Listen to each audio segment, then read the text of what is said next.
Assalamualaikum warahmatullahi wabarakatuh. Selamat siang semuanya. Kembali lagi bersama saya Muhammad Hilman Hakim dari kelas 1213 atau akuntansi 3. Oke teman-teman, jadi hari ini saya mau mempresentasikan kepada kalian semua tentang tugas saya dari bab 7. Oke, selamat menonton. Oke teman-teman, langsung aja kita masuk ke materinya. Jadi ini teman-teman, ini adalah cover depan dari materi yang akan saya presentasikan kepada kalian semua. Jadi langsung. Oke, di sini kita ada poin A, yaitu kerja keras. Kerja keras adalah melakukan kegiatan secara sungguh-sungguh tanpa mengenal lelah, tidak akan berhenti sebelum target kerja tercapai, dan selalu mengutamakan kepuasan hasil pada setiap kegiatan yang sudah dilakukan. Kerja keras diartikan juga bekerja secara sungguh-sungguh untuk mencapai sasaran yang ingin dicapai dengan memanfaatkan waktu seoptimal mungkin, sehingga terkadang lupa dengan waktu, jarak, atau kesulitan yang dihadapi. Semua itu dikarenakan adanya motivasi yang menimbulkan semangat berusaha keras, ulet, tekun, sehingga meraih hasil yang baik dan maksimal. Lalu ada bekerja keras merupakan syarat utama untuk memenuhi kebutuhan, baik jasmani ataupun rohani. Allah Subhanahu wa taala berfirman sebagai berikut. أعوذ بالله من الشيطان الرجيم بسم الله الرحمن الرحيم وابتغ فيما آتاك الله الدار الآخرة ولا تنس نصيبك من الدنيا وأحسن كما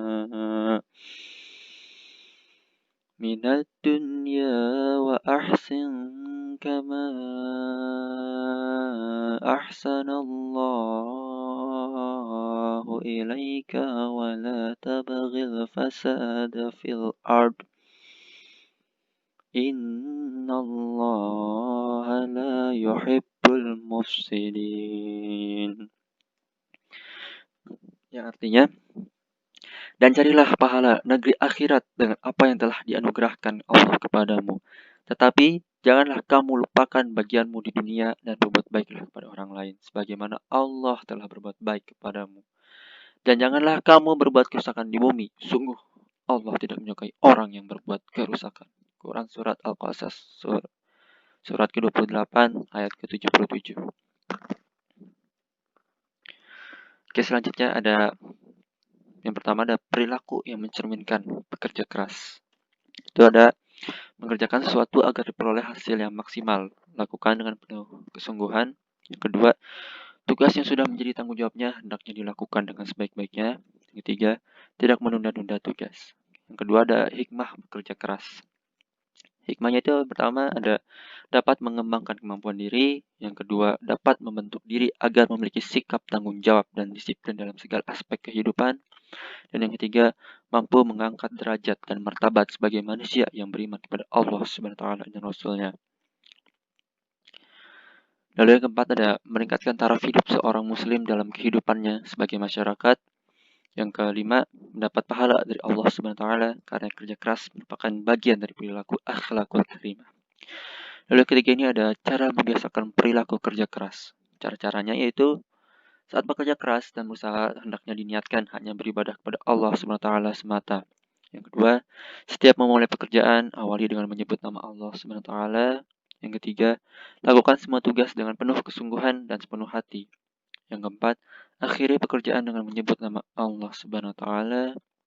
Yang kelima, kemudian serahkan hasil usaha atau ikhtiarnya kepada Allah Subhanahu wa taala. Lalu yang keempat ada ciri-ciri sikap kerja keras. Ya, ciri-cirinya itu yang pertama ada tekun, diartikan dengan rajin dan bersungguh-sungguh. Kedua, ulet, diartikan dengan kuat, tidak mudah putus asa, tidak kitas, tidak rapuh, dan tidak mudah putus asa dalam mencapai cita-cita atau keinginan. Yang ketiga, teliti, diartikan dengan cermat, seksama, dan hati-hati. Sementara itu ada cermat, diartikan dengan seksama. Teliti, berhati-hati dalam mengerjakan sesuatu.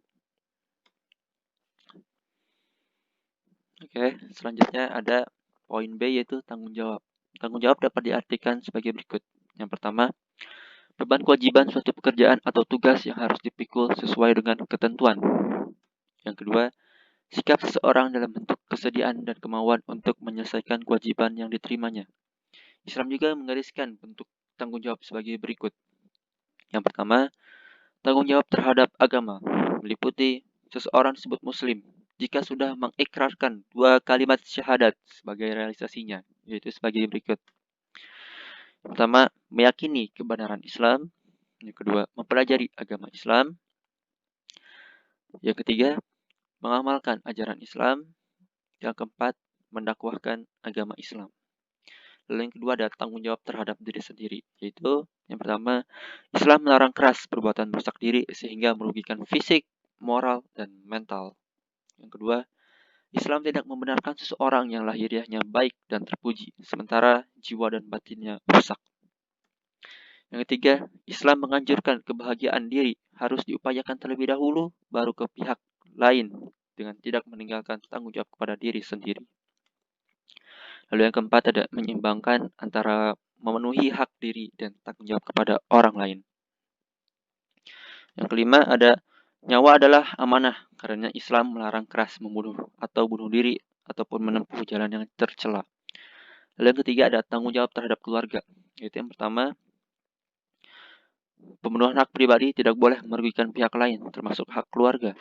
Yang kedua, setiap pribadi yang menjadi bagian dari keluarga masing-masing memiliki tanggung jawab yang harus dipenuhi.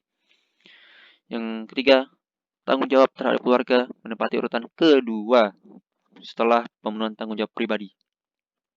Yang keempat, setiap anggota keluarga mempunyai tujuan yang sama, yaitu tercapainya keluarga yang sakinah. Lalu yang keempat sekarang ada tanggung jawab terhadap pekerjaan. Banyak jenis pekerjaan yang dapat secara halal, asal memenuhi ketentuan sebagai berikut. Yang pertama, melakukan pekerjaan dilandasi dengan tanggung jawab, ikhlas, dan harus disenangi. Yang B, diusahakan hasil pekerjaan mendekati sempurna. Yang ketiga, dilarang bermalas-malasan, karena malas itu menjadi sumber kemiskinan, dan kemiskinan menjadi salah satu sumber keburukan. Yang kelima, ada tanggung jawab terhadap masyarakat. Yaitu yang pertama, setiap muslim memiliki kewajiban mencegah kemungkaran dan kemaksiatan yang akan merusak tata nilai pada kehidupan di masyarakat. Lalu yang B, yang kedua, setiap muslim wajib beramar ma'ruf nahi munkar, yaitu artinya menyeru berbuat kebaikan sekaligus melarang berbuat mungkar. Yang ketiga, setiap muslim harus menyadari kedudukannya sebagai rahmat bagi semesta alam. Lalu yang keenam ada tanggung jawab terhadap bangsa dan negara, yaitu tanggung jawab terhadap bangsa dan negara berarti penyelesaian hak dan kewajiban yang terkait dengan bangsa dan negara. Oke teman-teman, sampai sini terlebih dahulu materinya. Oke teman-teman, gimana videonya? Bagus kan? Menarik? Oke teman-teman, sampai sini terlebih dahulu pembahasan materi kita, dan kita akan bertemu lagi di next video. Oke, dadah.